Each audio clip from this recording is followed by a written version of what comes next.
Today, I and Appos LL show you how to make a simple garden sprinkler using nothing more than a plastic bottle cap, something almost every household already has.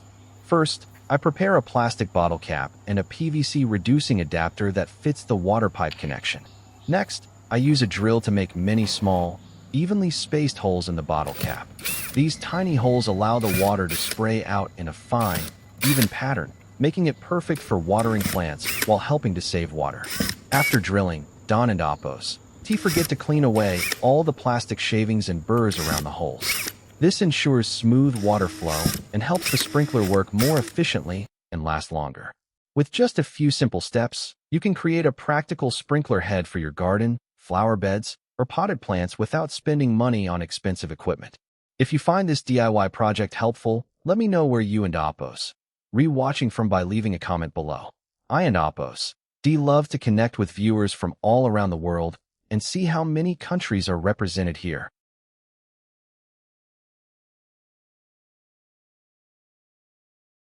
After test fitting the plastic bottle cap into the PVC reducing adapter, I noticed that the cap was slightly too small and slipped inside, making it impossible to achieve a proper watertight seal.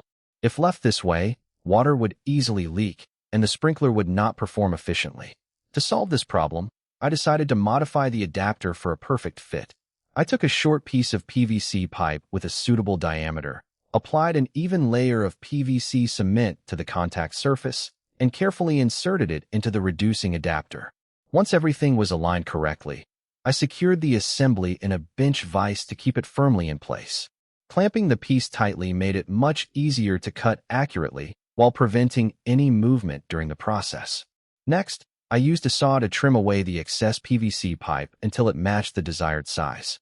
After cutting, the edges were still rough and covered with plastic burrs, so I smoothed them thoroughly with sandpaper. This not only gave the surface a clean, professional finish, but also made the parts fit together more easily and improved the bonding strength for the next step. Once everything was finished, I removed the piece from the vise and tested the bottle cap again. This time, the result was exactly what I wanted. The cap fit snugly inside the adapter without slipping, creating a much more secure connection. To reinforce the assembly and provide better support for the bottle cap, I cut another short piece of PVC pipe. Then, I trimmed away a small section of this piece to adjust its size so it would fit perfectly inside the adapter. After several test fits, I was satisfied with the result. I applied a small amount of super glue, cyanoacrylate adhesive, to the contact surfaces and carefully installed the PVC piece inside. Within just a few seconds, the glue bonded firmly, creating a strong and stable structure. Although these steps are simple, taking the time to complete each one carefully makes a huge difference. The connection becomes tighter, stronger, and more reliable, providing a solid foundation for the remaining assembly steps and ensuring that the homemade garden sprinkler will operate efficiently, resist leaks, and remain durable for a long time.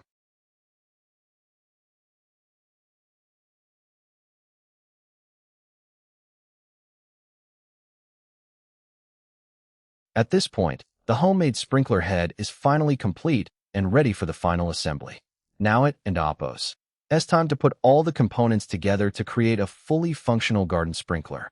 First, I prepare a shut-off valve along with the necessary PVC fittings, including connectors and a suitable length of PVC pipe. Each component is assembled in the correct order to ensure every connection is tight and secure, allowing water to flow smoothly through the entire system. As I assemble the parts, I carefully inspect every joint to make sure everything is firmly connected and properly aligned. Spending a few extra minutes on this step can make a big difference by preventing water leaks and ensuring the sprinkler remains durable and reliable for long-term use. Once the assembly is complete, it and Appos, it's time for the most exciting part of the project, the performance test.